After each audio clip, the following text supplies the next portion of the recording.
Hi friends, అందరూ బాగున్నారా? ఇదిగో ఇది వచ్చేసి 38 సైజ్ బ్లౌజ్ అండి. ఈ 38 సైజ్ బ్లౌజ్ని ఇదిగో నేను కటింగ్ చేసి చూపిస్తా చూడండి. ఫస్ట్ వీడియోనైతే లాస్ట్ వరకు చూడండి, మీకు మంచిగా అర్థమవుతుంది. ప్రతి వీడియోలో కూడా మంచి ఏదో ఒక టిప్పు మీకైతే ఖచ్చితంగా తెలుస్తూ ఉంటుంది.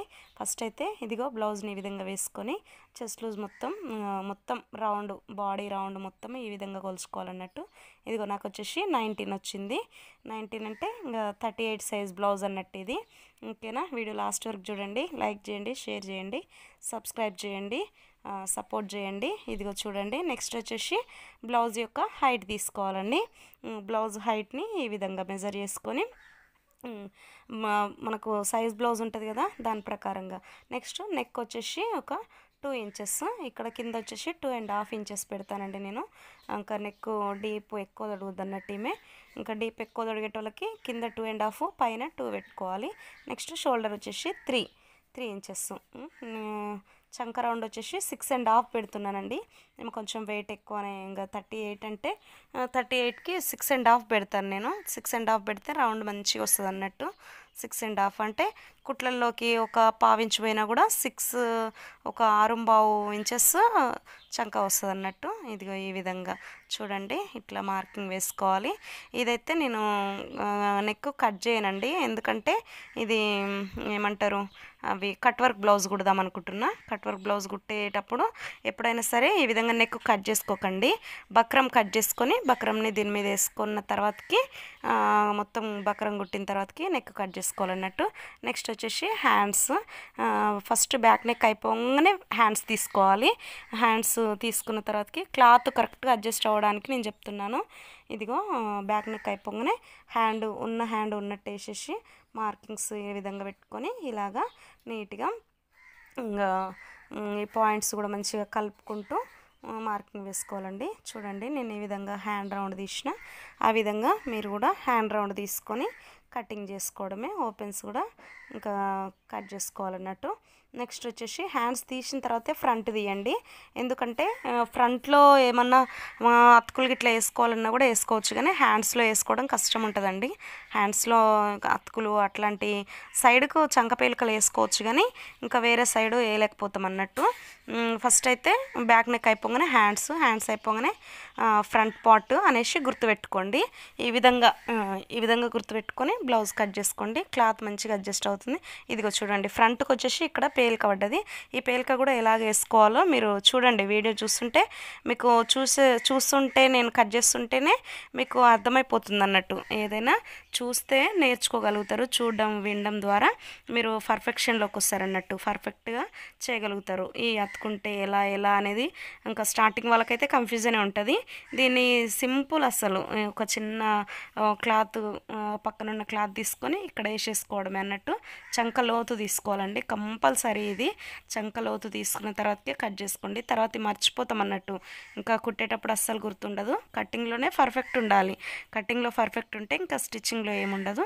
ఇదిగో చూడండి, ఇక్కడ పేలిక నేను ఏ విధంగా వేస్తున్నా ఈ విధంగా వేసుకోండి. పేలిక ఇంక హెచ్చు తగ్గులు ఏమొద్దు, కొంచెం కుట్లల్లో ఉంచుకొని ఇట్లా మొత్తం కట్ చేసుకోండి అన్నట్టు. కుట్టిన తర్వాత కూడా ఆ విధంగా వస్తుంది నా ఆలోచన. నెక్స్ట్ వచ్చేసి ఇదిగో చూడండి, షేప్ బెల్ట్ తీసుకుంటానండి. షేప్ బెల్ట్ తీసుకున్న తర్వాతకి ఇంకా నార్మల్గా కట్ చేయొచ్చు. ఇంకా దీనికి కొలతలు అవన్నీ అంటే నేను పర్ఫెక్ట్ కొలతలతో స్లోగా కూడా ఒక వీడియో కూడా చేసిన, చూడండి. ఆ వీడియోలో కూడా మీకు పర్ఫెక్ట్ అర్థమవుతుంది. ఇదైతే మీకు ఏంటంటే దీంట్లో మెయిన్ నేను చెప్పాలనుకుంది ఏంటంటే క్లాత్ ఏ విధంగా అడ్జస్ట్ అవుతుంది అనేది ఏంటంటే ఇదిగో చూడండి, ఈ విధంగా చంకపేలికలు, దీనికైతే చంకపేలికలు పడ్డాయి. ఈ విధంగా తీసుకోవాలి. మీకు ఇట్లా వీడియో చూస్తుంటే పేలికలు ఏ విధంగా తీసుకోవాలి, ఏ విధంగా వేయాలి అనేది అర్థమవుతూ ఉంటుంది అన్నట్టు. మీకు ఏది చూడకపోతే ఏంటంటే అర్థం కాదు, ఏ విధంగా తీసుకోవాలో కూడా ఆలోచన రాదన్నట్టు. ఇదిగో చూడండి, ఈ విధంగా చంకలో పేలికలు తీసుకొని వేసుకోవాల్సి ఉంటుంది అన్నట్టు.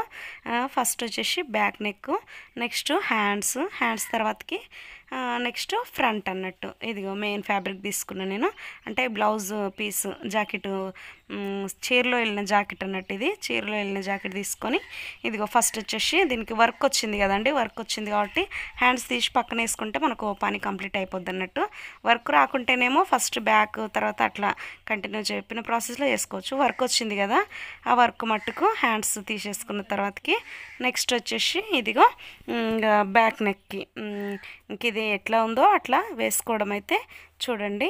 ఇదిగో మా సైడ్ అయితే మరి కట్ వర్క్, నేనైతే దీన్ని మొత్తం కట్ వర్క్ చేస్తానండి. కుట్టిన తర్వాత నేను బ్లౌజ్ కూడా చూపిస్తాను మీకు, షార్ట్లో చూపిస్తా. కట్ వర్క్ బ్లౌజ్కి అయితే 300 తీసుకుంటున్నానండి. మరి మీ సైడ్ ఎట్లా ఉందో, ఏ రేట్స్ ఉన్నాయో కామెంట్ చేయండి. వీడియోని అయితే లాస్ట్ వరకు చూడండి. మీరు చూడడం వల్ల మీరు తెలుసుకుంటారు, నాకు సపోర్ట్ చేసినట్టు ఉంటుంది. మెయిన్ లైక్ చేయండి, మీరు లైక్ చేయడం వల్ల వీడియో ఇతరులకు షేర్ అవుతుంది అన్నట్టు, అంటే వేరే వాళ్ళకి యూట్యూబ్ షేర్ చేస్తూ ఉంటుంది. ఇదిగో చూడండి ఈ విధంగా చేసుకోవాలన్నట్టు. ఈ విధంగా మెయిన్ ఫ్యాబ్రిక్ అయితే క్లాత్ మంచిగానే సరిపోయిందండి. లైనింగ్కే కొంచెం అతుకు పడ్డది నాకు, మెయిన్ది అయితే మంచిగానే సరిపోయింది. మెయిన్ది సరిపోకున్నా కూడా అట్లా కుట్లలకు పోయేటట్టు అతుకులు వేసుకోవాల్సి వచ్చినా కూడా ఇంకా తప్పదు, వేసుకోవాల్సి వస్తే వేసుకోవాలన్నట్టు. వేసుకోవాల్సి వచ్చినా కూడా వేసుకోకుండా కుట్టలేము, కొన్నిటికైతే అతుకులు పడుతూ ఉంటాయి అన్నట్టు. ఇదిగో ఇంకా అయిపోయిందండి, ఇంకా చివరికి వచ్చేసినాము. ఇంకా షేప్ బెల్ట్ ఒక్కటి తీసుకుంటే అయిపోతుంది. ఫ్రంట్ తీసిన, బ్యాక్ తీసిన, హ్యాండ్స్ అయిపోయింది. ఇంకా షేప్ బెల్ట్ తీస్తే ఇంకా బ్లౌజ్లో ఏముంటాయండి, ఇది కట్ వర్క్ బ్లౌజ్ కాబట్టి గల్ల పేలికలు అవసరం లేవు. ఇంకా బ్లౌజ్ అయితే చాలా ఫాస్ట్గా ఫినిష్ అయిందండి. ఓకే ఫ్రెండ్స్, మరి బాయ్. ఇదిగో చూడండి ఈ విధంగా. ఇదైతే నేను హ్యాండ్స్కి కొంచెం క్లాత్కి కూడా హ్యాండ్స్కి చంక పేలికలు పడేటట్టున్నాయి అవి అన్నట్టు, ఇవి ఆ విధంగా కట్ చేసిన. Okay bye friends, bye.